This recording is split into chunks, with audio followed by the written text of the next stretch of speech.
I have to tell you on this beautiful day, Younger Life. Hi, I'm Rick Federici. I'm Mary Anthony. I was thinking about you. I was talking about you all morning on the radio show we do leading up to this Younger Life. And people said to me that they want you on their team. The LaPorte County Library, who's been on this Younger Life Live. Fonda was in here. Christy was in here. I've been touching base with Christy about setting up a segment similar to the Edith House tour we did. Yes. About going through the mobile library. It's, again, the library is fascinating to me. I agree. And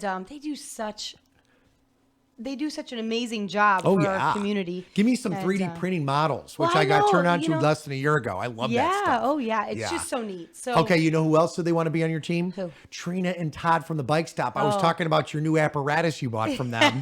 So Trina and Todd from the Bike Stop in Michigan City, the LaPorte County Public Library, Mayor Milo's doing her fitness thing tomorrow with LaPorte Fitness Hospital Friday. in Y. Right. And more people that have been on this great show. Yeah, I know. And I'm again, stoked. it's always fun, and especially when the weather's like this and knowing we can get outside to do these things, it's so exciting. Can I tell you, can I be a big dork? Yeah. If I right now went out to my car live with Sanders, our executive producer, he's back and better than ever.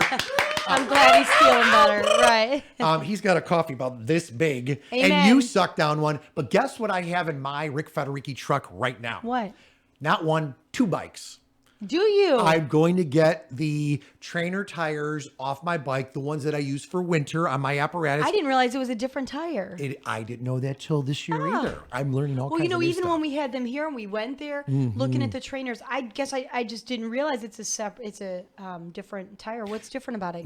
It's and that's a great question. It's a very hard, thick tire. Okay. And so when you're on the trainer and you're positioned, you're cranking it. Yeah. But the tire then goes head to head, kind of like a friction against the apparatus itself, thus making the tire, if you had a regular tire, burn the rubber. I see. This that way, makes sense. It's snug, but this is how much of a dork I am. And not only did Trina and Todd just high five and laugh, my brother-in-law couldn't stop laughing. He was crying, laughing. Him and my sister-in-law, we're going out for a ride this weekend. In fact, that's why I brought it over here, because I want to start riding today. Outside, absolutely. It's so gorgeous. It's going to be 70 in the Chicagoland, Indiana, Michigan area this weekend. Midwest, rock on. But what's cool is the tires, taking those off, I'm going to keep them on like another rim for next year or when I want to go inside, putting that back on, and then I'm going to be able to go outside. Yeah. But he laughed at me because I had the tension so tough that I was like, I was sweating. I remember right when you started on the trainer and you said, man, this is really hard. And then he goes, hey dork. He goes, hey, dork. He does this, goes, whoop. And I go, now I can ride. It's like going somewhere with the brakes on. You don't even realize it. You literally had the brake on. That's funny. Yeah. Well, it is exciting talking about the warm weather and all of the things to do today. Actually, after preschool, my sister and I and another good friend and possibly my mom, we're going to meet and go for a walk and take the littlest ones to the park for a little bit just to enjoy it for a little while. Beautiful. It's nice. Wonderful. Last night we were at a t-ball practice, and so how was that outside? It had to be it's so gorgeous. nice. I even took my dogs, which they're yappers, and so I know people do not necessarily appreciate that, but so be it, then don't listen. That's it. Right? They For can us be dog deafening. lovers. They can be deafening, but my theory is always when you wear them out, they stop barking. And that's what we did. So it was nice. In what way, can I ask? We Walking ran them? around the park. Awesome. And Good so job, while Mom. the rest of the kids and I did that, and it's just been so nice, and it's so exciting. But with the warm weather does come some different concerns, safety concerns for the road. When you're talking about biking, walking, we walked at the park, so we were not on roads, but you still have to cross parking lots, and so Absolutely. I'm still constantly watching for cars and stuff. It's funny. One of the threats that I guess you wouldn't normally think of, there's an absolutely beautiful swan on the pond that is near the fields. It's at the park where my kids play ball. And the swan is so territorial. You try to take the path, it's a paved path near the pond. And this swan could be out in the water, and he is like making a beeline to get you. He's ready, so it's funny. So the littlest one was so afraid the swan was going to get him, But anyway, so the park, it's fantastic. But some of the threats are much more serious than a swan getting you. Agree. Agree. So it's the time of year we have to discuss a little bit of the downside and the difficult side of the hot car, leaving your children in the car. I know even if it's for 2 minutes, there's so many things that can go wrong, delay you for longer. When we were reading about heat stroke, hypothermia, each year in the United States, an average of 38 kids die of being left in cars. It doesn't have to, the flip side, they don't have to actually die. I was on a great website. There's a fantastic group called Kids in Cars. They do all kinds of statistics. It's not just about hypothermia. They also do, backovers, just children actually getting hit by cars. Sure. They have all kinds of statistics, but also stories, and I'm talking gut-wrenching stories. They show pictures of like a child and say this child, it's actually the family submits a story on what happened. That's and so to tough. prepare, I'll tell you, and I have to keep it brief because it is. And by the way, let's devastating. say this for all disclosure purposes. If you get squeamish and anything, or if something may affect you, kind of turn us down or off right now here on it's Younger very Life. short. It's just I difficult. get it though, but I it's want to very be difficult. Right. I have to say that they actually give a picture and then a firsthand account of kind of the story, even if it's very brief. Are a lot of first reactions from many people, and myself. I have been one of those people. You hear these stories and you think, how in the world could you forget that you have your child? But you read these stories, and these are normal families. These are families like our own. Of course, there's going to be a percentage that intentionally leaves their children or a pet in the Sure. car, thinking it's going to be for a minute, and something happens that causes it to be longer that can kill the child or nearly kill the child. But these stories, I was just baffled, and honestly, it was devastating. I was very upset. I read a bunch of them because I wanted to see how this happens and understand better how this happens. And it was devastating to realize that these are normal families. We are a very busy family. I could absolutely see how a slight change in schedule can throw everything off to the point. I used to have a very irrational fear from the time I had my oldest. I was always afraid I was going, when they're in that infant seat with the car handle, I was so afraid I was going to set them down before I latch them in the car and forget they were there and drive away and leave them. And I know that's ridiculous. That is Let me tell you though. So Mary Anthony. I'll tell you, this is the part that I think that they're going to psychoanalyze me, all of our friends out there, because it would get to the point where I knew it was an irrational Yes. fear. I know. And so I would make mental note. And then as I had more kids, I became even more paranoid this was going to happen. It would be to the point where behind driver's seat has always been infant seat. We do that for convenience sake. Everybody else loading. It would get to the point where even though I would know the seat is there, I could see the seat with the mirror, anything, I would turn around and touch the baby in there. I know it's ridiculous, but it would get to that fear. And I never really was worried about leaving them in the car. I was more afraid of leaving them beside the car. It's ridiculous. But you want to know what? That is, I think it's just I know how crazy life gets, but it was difficult for me to ever see this kind of thing, having your children. I always thought that was an irrational fear of my own. Sure. To read these stories and realize they aren't, leaving them alongside of the vehicle, but leaving them in there, it does happen. And it actually is such a sad thing. Sorrow doesn't begin to describe the feelings when you read these stories and realize this could be our own family. This could be anyone's family. And some of these children were not infants or toddlers locked in car seats. Some of these children that you read about, climb into a car intentionally, playing hide and seek, anything outside. Oh. And my own kids, I could see how this can happen. Oh, yeah. We have a busy house and we always have friends and cousins over. So I could see the kids going out to play, me not noticing for a little bit that, hey, I haven't seen that one in 15 or 20 minutes. I could see that. I am the weirdo that's always locking my van, and it drives my husband crazy. Wait. Why does it drive him crazy? I He always lock says, my car all the time. why is the van locked if he needs to get something out, or why is the van locked? And I always say, well, because there's nothing you could ever steal out of my van except garbage. You Please can help have it. yourself. That's what I always say. Take it. Help yourself. There's nothing Right. in there. But it's always just been a habit, and I don't like the kids getting in there for any reason. Mm-hmm. They don't need to be in the vehicle. And honestly, I've never really considered this heat stroke scenario until now. And now I think all the more reason. I was telling them this morning not to make them sad and distressed before school, just in general. Oh, they asked what we're doing today on the show. And I said, well, today's going to be mostly a fun show. We're having a great vet on. We're going to talk about preparing our pets for spring and summer and keeping them safe and everything. But I said we're starting out by discussing heat stroke and, with children left in cars. And, they were just sad by the thought of it. And I said, I read a couple stories on 5-year-olds, 6-year-olds. You're not talking babies. These are kids that you would think when they become overheated would get back out. Right. But either one, they think they're hiding, and it happens so quickly they don't even realize it.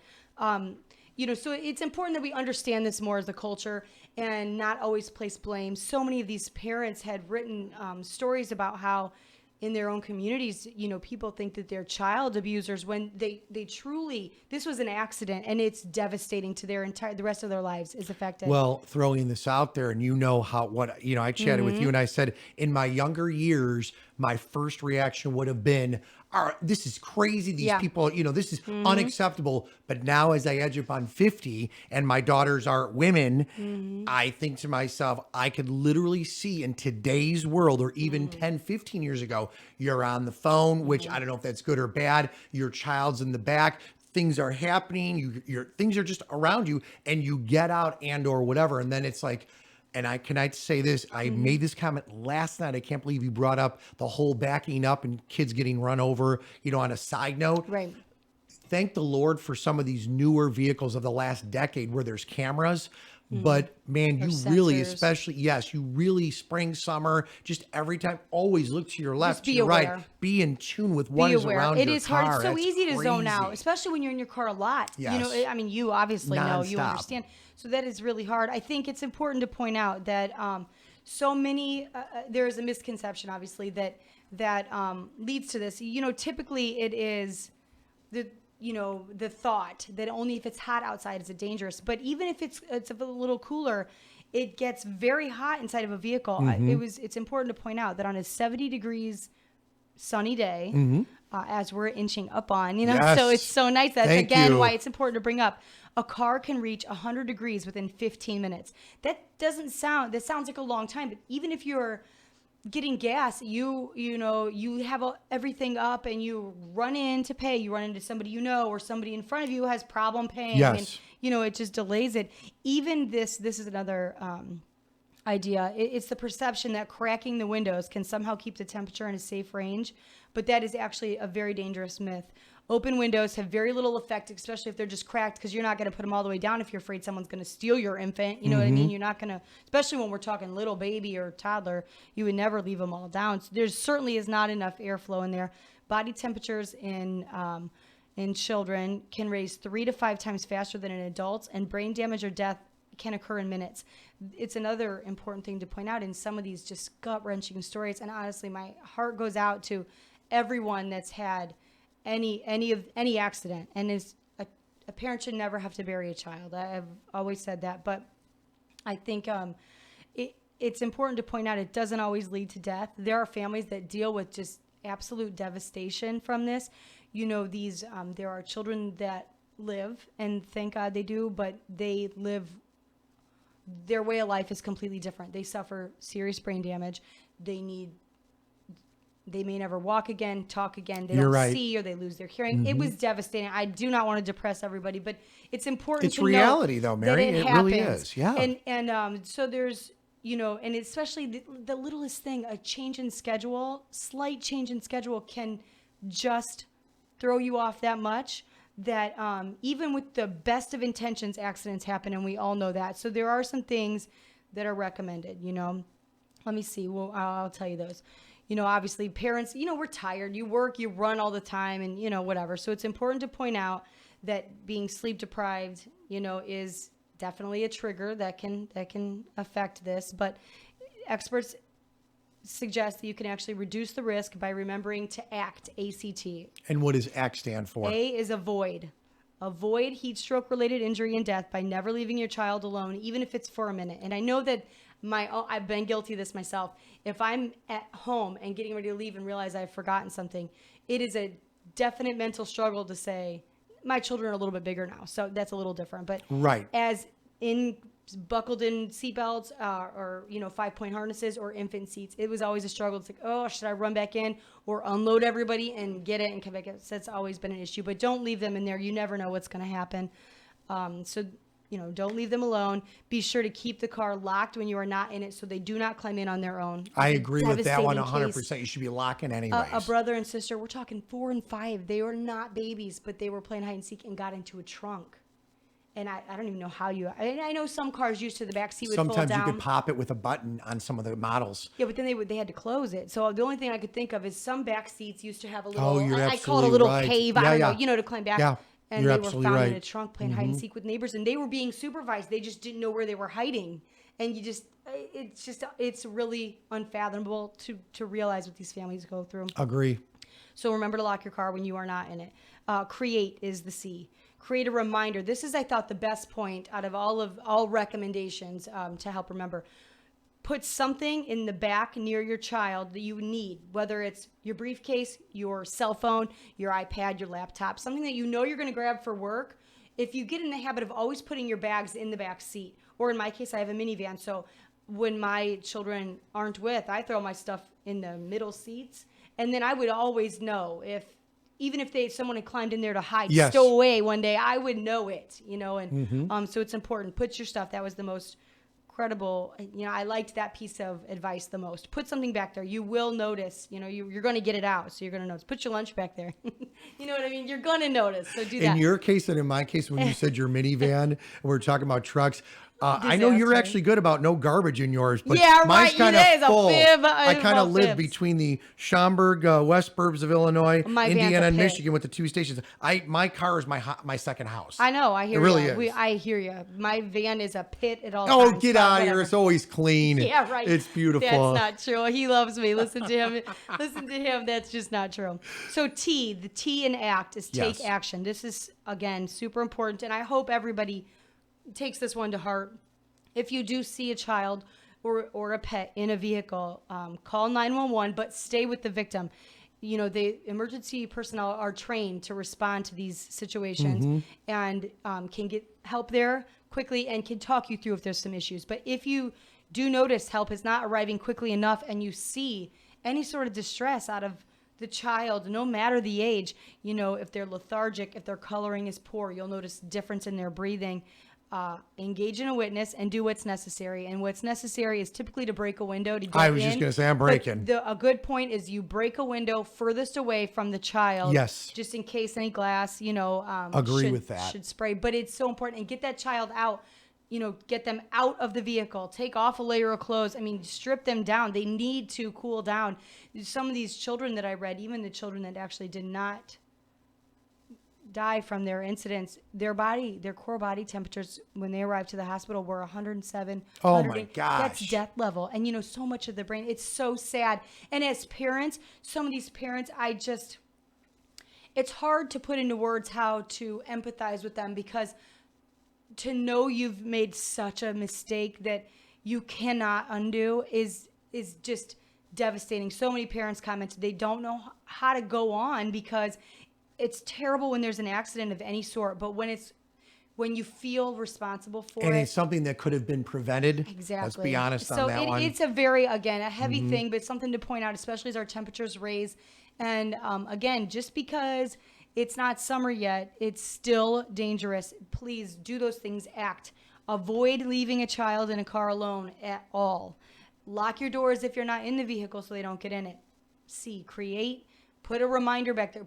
Get in the habit of putting your daily, I carry a purse and my work bag that has my iPad and stuff like that in it, and whatever books I'm reading over, researching, yeah, that's in thank there. God for you.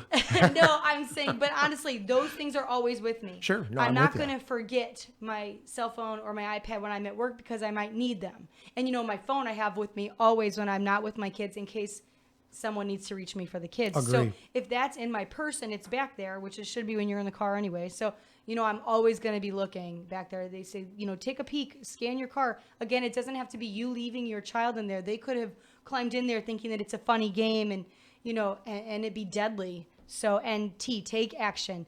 Stay with the victim, call 911. And if you see any signs of distress, break a window. That parent, anyone would be grateful. They aren't going to care what happens to their vehicle. They want their baby. It was just repeated over and over in these parents' letters, and when they were recounting the stories of saying, it's hard to imagine that no one saw my child in the vehicle right outside of my office. It's just terrible. And I think so many things, we all need to be a little more understanding and supportive. And because I found myself to not always be, like I said, that's why it was so important for me to read these stories and realize this is just not somebody doing this intentionally, although I'm sure that happens too, which is terrible. But for the most part, the majority of these stories are completely accidental, and it doesn't have to be that way. So I think Awesome it's just information. important. Thank you so much. Let's spin the tides That's here. it. We're going to spin this to our furry This is friends. great. Woo! Which are our furry babies. I love you know them. what I mean? Our furry Dr. babies. They're our Baldwin, babies, yes. too. Welcome to the show. How are Good you? morning. I'm fine, thank you. Do I It have is this close enough?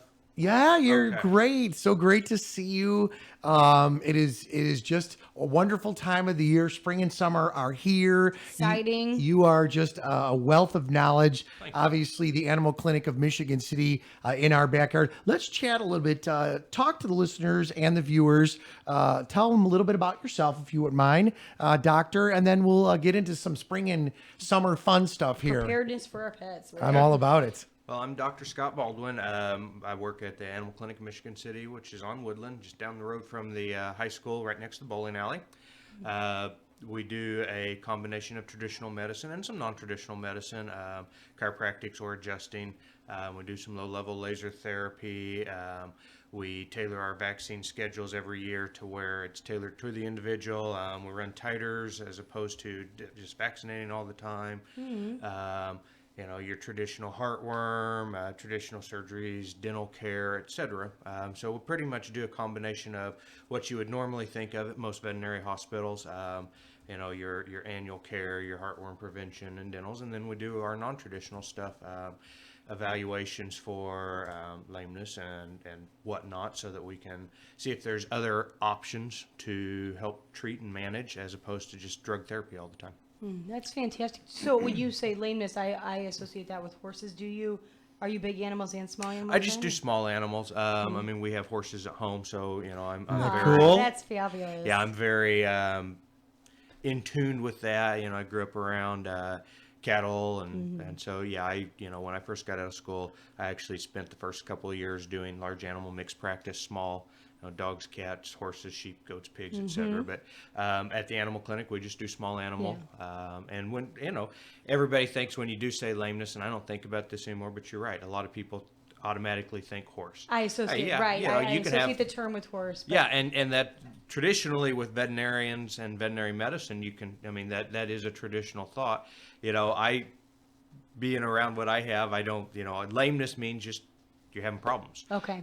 You're having Okay. problems with your mobility. So, technically speaking, you're watching Sunday football and you see that guy blow his knee out. Hey, guess what? Next day, he's lame. he does not want to be put down, though. Let me tell you. So, you're exactly right. And we do that. We, a lot of times in the rooms, we'll hear, my dog's limping. Well, that's lameness. Okay. And then you have to try to figure out, okay, why? Which way do you have to go? Is this joint arthritis? Right. And traditionally, everybody always jumps to, back leg, it's got to be hip dysplasia. Oh my gosh, no, there's knees. People don't, and actually in humans, we get hip dysplasia as well as just our normal general hip arthritis.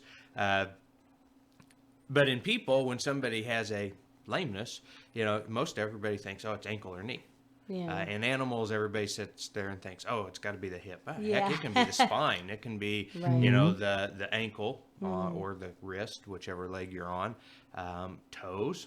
A lot of times you can have toenail problems that are causing a limping and lameness. And isn't that unreal? Because we It were chatting is. about our dogs, because I am so adamant about getting, and when my little Troy, who just passed away about a week or so ago, the nails, you hear tick, tick, tick, tick, you would know because you watch them, but if you get them done properly. The other thing was, at one point, he was 10 years old, but about 9 years, Doc, into his being, with us, he jumped out of the back of my truck. He was sitting in the back of my truck. I had all the seats down, and I just opened up. Here's a great example. I opened up thinking, he's not going to jump out. He literally went vroom, Yeah. and he literally screwed up his back leg. And, as you know, it's like, it's like my poor little Troy. I know, that's And right. then the little leg was all screwed up. But I'm not a doctor. You are. We can say But that you today. know, yeah, we're not we doctors, can say but you he are. We is. say we're not doctors every We day. kinda At do least that today we disclosure. are. I play one on the radio. Thank you. I like that. I do want to ask you, Doctor, discussing this hot car stuff, this obviously affects pets too. Oh, yeah. I was shocked that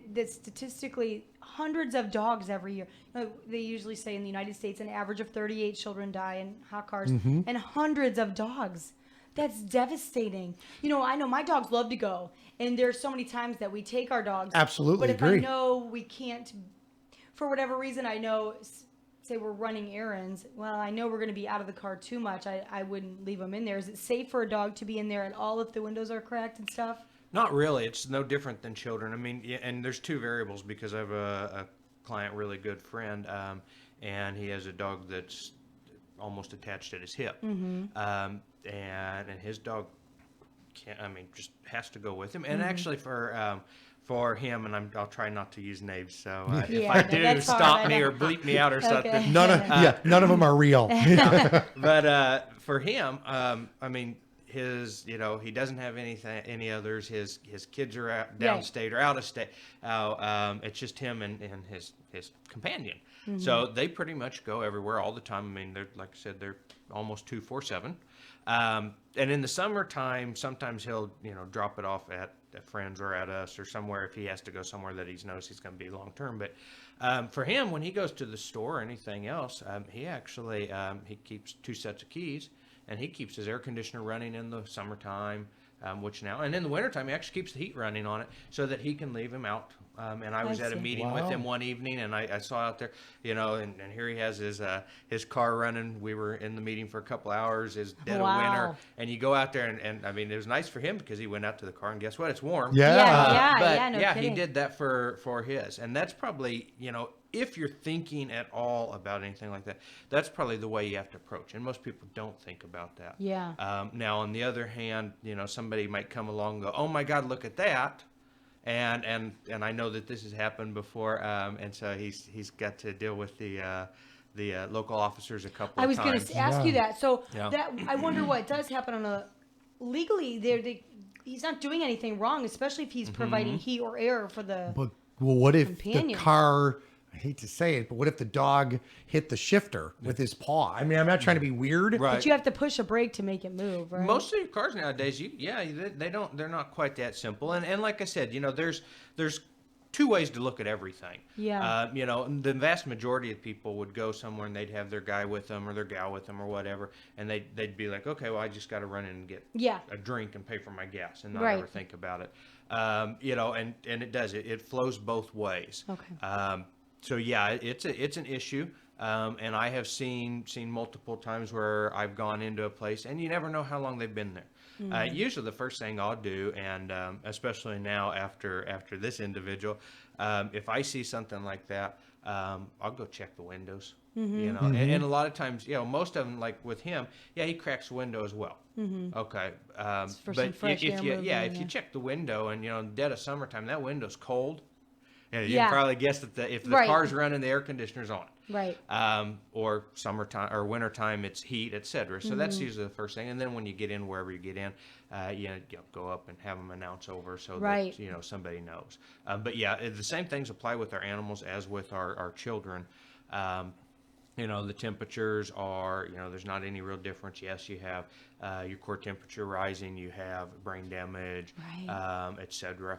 So yeah, the same thing does apply. It's animals. Well, we're all mammals for the most part, and that's the best way to think about it. Physiologically, when you're in school, and I'm probably going to have some people really upset with me, but back in the 40s, 50s, physiology books for human doctors were based on animals. Nowadays, a lot of the physiology books that we use are based on human physiology because the way the body works, at least in mammals, is pretty much the same across the board. There's differences. We have to know different things. Cows have a different type of kidney than horses do, which have a different type of kidney than people do. People and cats' kidneys are about the same. So, I mean, there's differences. But the functions are the same. But in general, it's about the same, you know, and like I said, the physiology textbook, so to speak, probably the best way to really start with that because, you know, when we were in school, we got upset because we had to go over to the human medical school and get our physiology book. And we're all, you know, what are we doing this for? This is blah, blah, blah. And here we are, we didn't know anything. And when our physiology professor started getting in, he's like, okay, well, since this is obviously a big deal for you guys, you don't have a veterinary physiology book, let me go through and tell you. And that's where I found out, yeah, you know, canine physiology was how humans were taught back in, you know, around World War II era. Wow. So That is It's a fascinating. great piece of information It is. That's on really Younger Life. fascinating. But it's fascinating just the learning, how the learning presentation has changed, you know. So I think that's really neat. I'm curious on a personal level because I always want to know what drew you to veterinary science. What I grew up on a farm, so that was a lot of it. Actually, I grew up on a row crop farm, and we had some cattle on the side.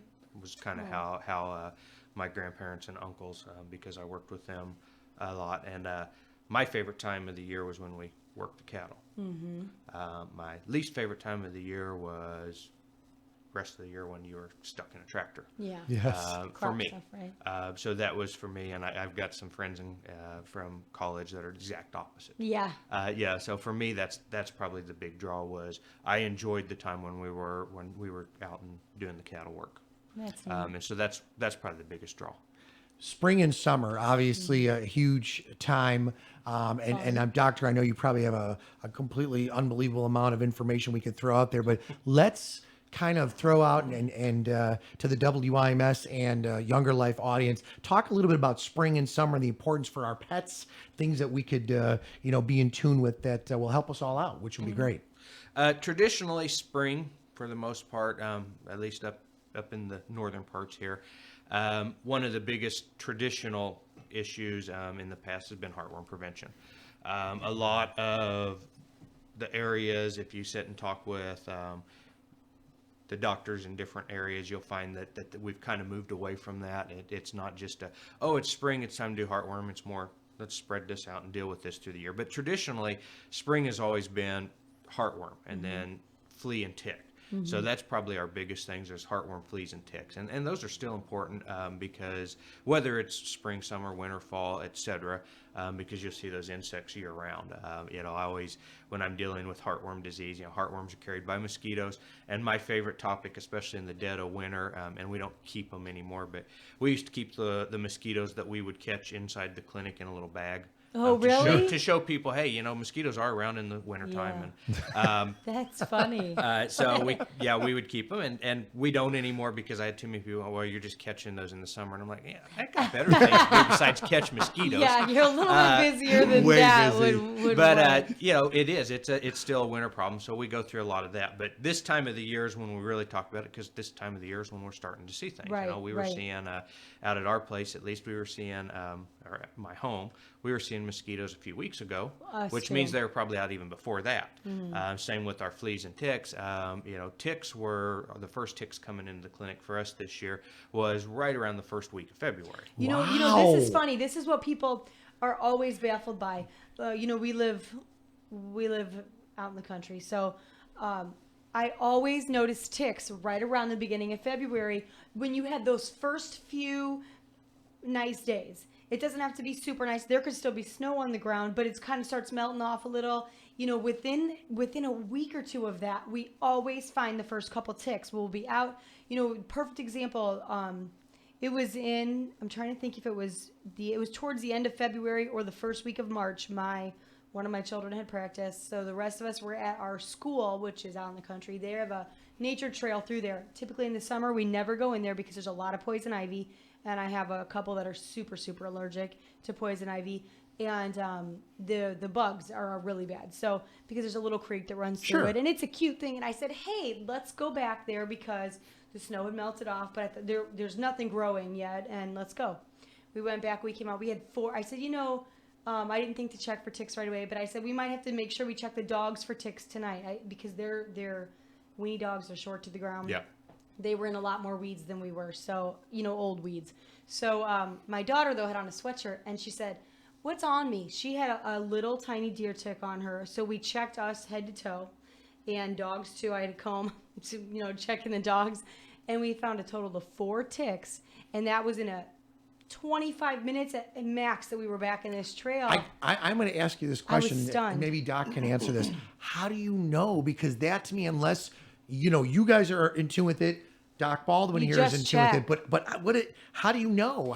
Can you answer that? Like the How do ticks, you know like on if the there's a tick on animals you, and or- what You they gotta look search. like? Yeah. That's basically, I mean, as basic as it is, you got to search. It stinks to do so. It's a pain, but it depends on the dog too. Because if you got a large dog with a lot of hair, I'll easily sit there and go, it's easy to miss them. oh, it is. The nice thing nowadays, especially, is we have, at least for fleas and ticks, Sure. and on for heartworms too, we have such good products that you still really need to search. But if you're using the right products, and here shortly I'll throw in a few names for everybody, but if you're using the right products, you actually still need to look, but you don't have to look with a fine-tooth comb, so to speak. And the biggest thing really, and a lot of people who are listening will probably, because last year we saw them out in February as well, and they're like, well, a couple of mild winters. Not recording when we see them, but pretty much for the last 6-7 years, 1st February ticks, 1st February, regardless of the winter. So that seems to be when we see them, and we Very usually true. will see ticks going up into December. So if you really break it down, so far I would say that in Northwest Indiana, the only time we really haven't seen ticks so far would be January. Wow. And and they're probably there too, because to get onto a really, let's say, a pest control problem, everybody thinks, oh, it's too cold outside. We can't forget that, especially on your deer ticks, one of their main life cycles is mice. Okay. And there's mice in your houses, whether you want to admit it or not. Yeah. In the crawl space, so they're there. So technically speaking, I haven't seen it yet, but I would, I'm not foolish enough to think that it can't happen. I mean, if you really want to pull the whole mice, deer tick cycle in the house, January would easily, if somebody were to call me up and say, hey, I found a small tick on Fluffy, how can that be? It's 1 week after the new year. Yeah. I'd be like, oh, okay, well, here's probably how it happened. So they're there. Yeah, Wow. it's so important. I mean, it really is. We've had some of these discussions as we get into spring. Thank goodness it's here and nice. But we talked about allergy season being it's projected to be an exceptionally rough allergy spring. Right. Do pets suffer allergies too? A little bit differently than people do, and we'll since before we move on to topics, since I promised everybody that I'd name a few of the Yeah. products, let's get that out of the way before we forget, and then you guys are getting calls later on, or I'm getting calls later Yeah, on. you're right, because we would. Yeah, and I tend to float around mentally like that. We'll come back to the allergies here in Okay. a second, because that's a very interesting topic. Some of your better products, stuff you can get kind of over the counter, and you really, when you're dealing with fleas and ticks, you really have to look at what the product is and making sure that you're getting the right one, because there's a lot of topicals out there, and there's a lot of Right. worthless topicals, and we won't get into names like that or anything, but for the most part, if you're looking at a really good flea tick product, truthfully speaking, you ought to go to your veterinarian, because we always get the top of the line before they go over the counter, etc. The ones that are really out there. The ones that I've been using, and there's a couple other types, but my favorite two right now are Frontline Tri-Tac and NexGuard. Frontline Tri-Tac's just, pretty much everybody, we would assume, kind of has an idea about what Frontline is. It's the topical, goes between the shoulder blades. The Tri-Tac has a really good speed of kill for the fleas and the ticks. It's a topical. It lasts pretty much your 30-day, 1 month, etc. The newer one that we've had for the last couple of years, and there's some other products too that different veterinarians will use that fall into the same category, so you really need to talk to your doctor. But the one that we've been using is NexGuard. It's an oral pill. You give it by mouth. I have a lot of people that like that, especially if their dog gets groomed a lot, because your topicals, you got to be careful with that, and grooming and bathing, and there's, depending on which brand, which product, a lot of different things that you have to do with bathing. Okay. The nice thing about the oral, the NexGard, is it's a pill. You don't have to worry if somebody goes, "Oh my God, I just gave a bath. The groomer said there's fleas everywhere, and I know I can't do frontline for at least a couple days. What do I do?" Okay, that's easy now. You give NexGard. Flea tick control for a month. And I stress the tick control because a few years ago I would get people in, they're like, "Hey, we want that flea tick pill." At that point in time, there wasn't a flea and tick pill. There's a couple of flea pills, but no flea and tick pills. Now we actually have a product. Actually, there's a couple of products out there that does fleas and ticks. Good, effective. A lot of stories out there. Actually, a couple of the receptionists at the clinic have some really interesting stories that they've heard or seen in and of themselves, and we won't get into that, but extremely good products. So if you're worried or you're going out somewhere, and now that it's after February, we definitely know the ticks are out, call your doctor. Ask them. Yeah. That's the best way to go about that. Okay, allergies. Yeah, dogs, cats, horses, basically mammals in general can all get allergies. Most of our allergies that we tend to see in the veterinary profession are a lot different than in people. In people, allergies tend to be respiratory. Okay. Horses fall under a category where they actually have both dermatological or skin as well as allergies. But for dogs and cats, you probably, and this number's, if somebody wanted to look it up and call me up and say, "Hey, you were wrong," I won't disagree. But in dogs and cats, your allergies are almost all dermatological or skin related, about 95% or more. So we really don't have a lot of respiratory allergies. Okay. It does happen. I have seen it. Most everybody else has probably seen it too. But in general, uncommon. Won't call it rare, just uncommon. When you say skin, I'm curious.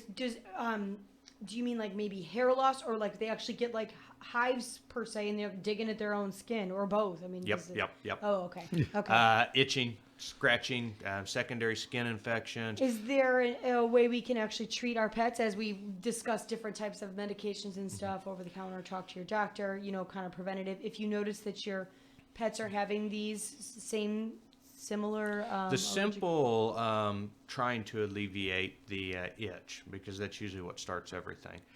Yeah, you can use an over-the-counter. I like Benadryl to start with. Benadryl's a nice, simple, easy thing to do. Is that regular Benadryl, not? Yep, not regular Benadryl. Okay. I like it, and since it's off-label, we won't give any dosages or anything like that. That's something that somebody would need to call and Definitely talk to. call your doctor. But yeah, Benadryl works fairly decent. It's a good starting point. It's fairly inexpensive, unless you get down into some of the rural areas. If it's 2 a.m. and you need to give your dog something, hey, guess what? There's a truck stop or somewhere open. Something's open that you can go get some Benadryl. Right. So that's the other reason I really like it. It's not always effective, and that'll be the starting point. But if it helps, if it works, if it gets you that night to where you can get into your doctor the next day or the day after, great. So yeah, as far as an over-the-counter, yeah. As far as what do you do after you think, or if you think, that's where it gets tricky, because and now my derm book is probably about 10 years old, so I don't know what the newer ones look like now, but my derm book's about 1,500 pages long. Wow. It's a fairly hefty volume. And I like to, when people are going, "Well, my neighbor's dog has so-and-so allergies because they look exactly like this one does, and we know that this one had allergies," etc. The presenting complaints for most skin disease fall under one chapter, that 1,500-page volume, and that one chapter is about 30 pages.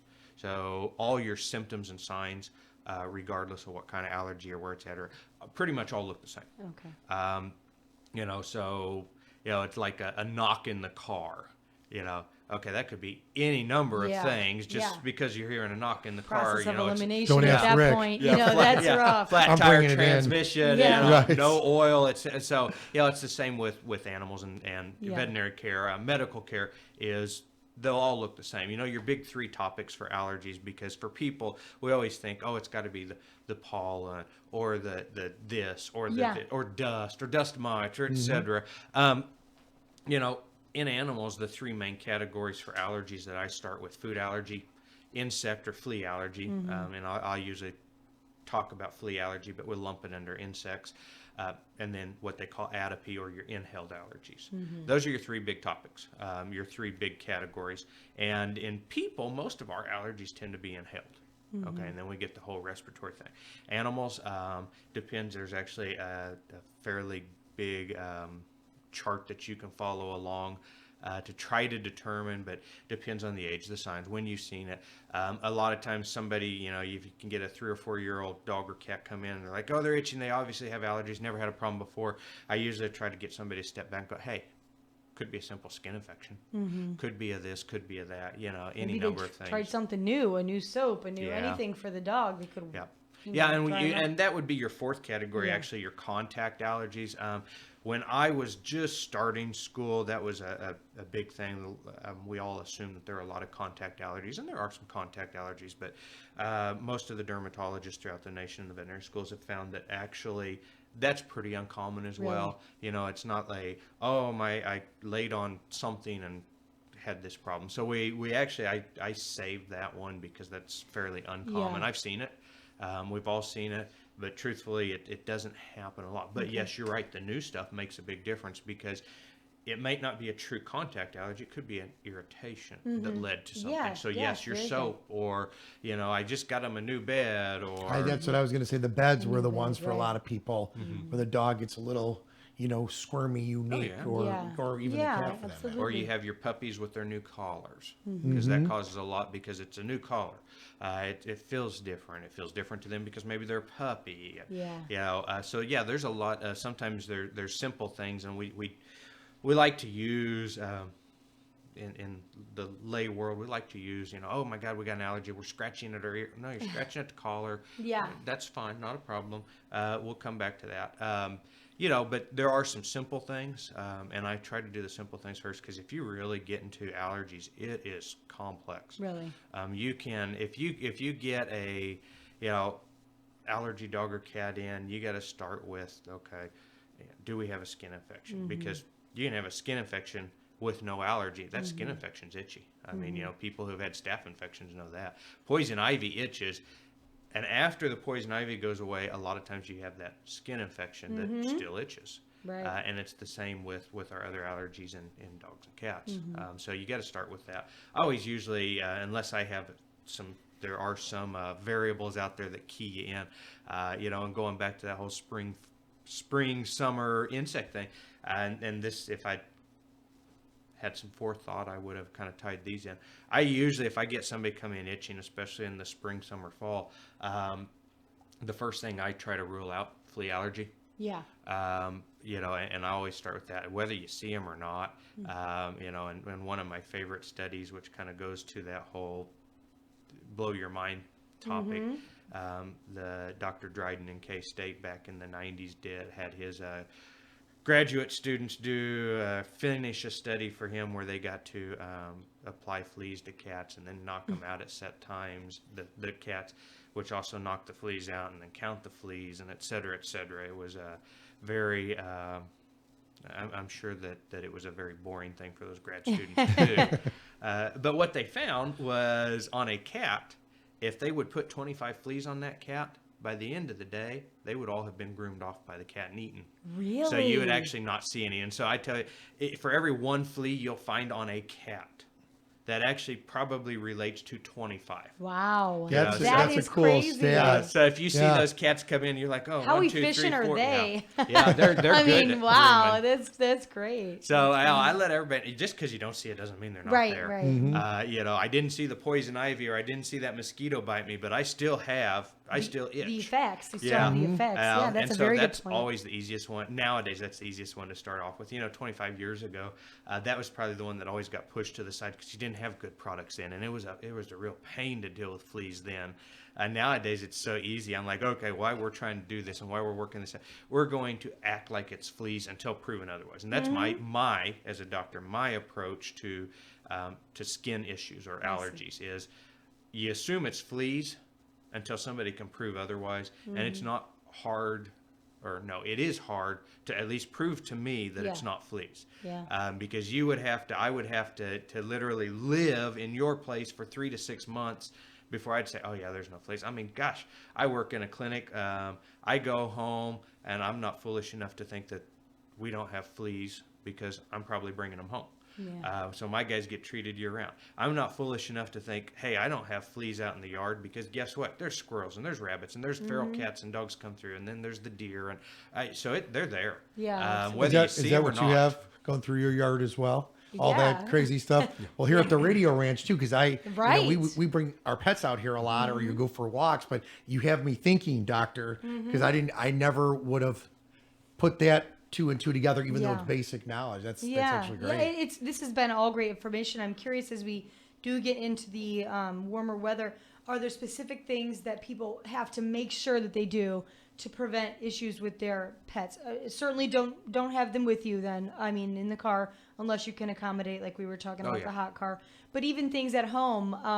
What about outdoor animals or? Your outdoor animals, you need to, if they're, well, and I'm gonna take your question and assume that you're saying strictly outdoors, Okay. because you're gonna start having, I guess, different pathways depending on how complicated you want to make this. Your outdoor animals, simple. Make sure that they're not matted. A dog with a matted coat, their dogs, cats, etc. Their coats. I mean, all mammals that have hair coats, they actually have the ability to move their hairs up and down and create different layers of insulation. Oh, I So, see. I've seen this, the great big furry dog, and somebody go, oh my God, you got to shave that because it's the summertime. No, not always. Some of those guys might be better off with the hair because it creates this insulation barrier. Right. As long as they're not matted and et cetera. Now, again, I'm making generalizations here, so take those as generalizations. You can't sit there and go, oh, we shouldn't groom any long-haired dog, or Right, vice versa. right. Water. In nutrition, when I had my nutrition both in undergrad and veterinary school, one of the favorite things I like to hear, especially when I got into veterinary school and knew that there were classmates that hadn't had any nutrition, the number one nutrient required by essentially all living creatures is water. Nobody thinks of water as a nutrient, but it Yeah. is the number one nutrient required, period, the end. They don't have enough water, too hot. Guess what? One of in a dog, the first two organs that usually get heat stress, liver and kidneys. Oh. No water, those tend to shut down pretty quickly. So water. Basically some type of barrier from the environment. A shade somewhat. Shade in the summertime. Or you also got to realize that if they're strictly outside, you still have to have something where the thunderstorms Oh, come in through, and et absolutely. cetera. Food. Ability to get places, to get into that shade, or if you have a dog house, but it's sitting out in the middle of the yard and there's no shade around it, and it's probably cooking, they're not going to that. yes. A lot of times, I remember growing up, a lot of times you'd see the holes underneath the dog. Well, that's where they'd go. They'd dig a hole underneath the dog house Yeah. because it was cooler.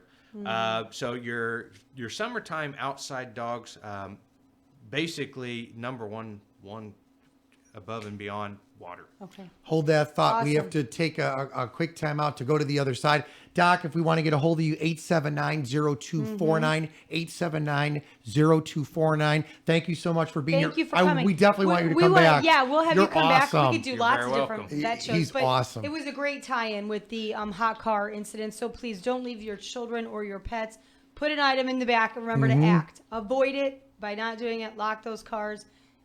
Create a distraction by putting something back there to draw your attention there. And if you see something, respond. Do something. Do something to stop it. Stay with the victim, pet or child. Furry pets, furry babies count too. So. Animal Clinic of Michigan City. Thank you, Thank Dr. you. Baldwin, 879-0249. I'm Rick Federici. I'm Mary Ann. Have a great day. I had a meeting with Donald Trump. The meeting was at my request, and Mr. Trump was gracious enough to agree to it. Kelly and Trump have been at odds for much of the campaign after a first debate showdown. Trump suggests it's all in the past. Maybe it was time, or maybe she felt it was time. And by the way, in all fairness, I give her a lot of credit for doing what she did. Democratic candidate Bernie Sanders says a surrogate's comments during a New York City rally were inappropriate and offensive. The speaker urged people to stop electing corporate Democratic whores. Houston police are questioning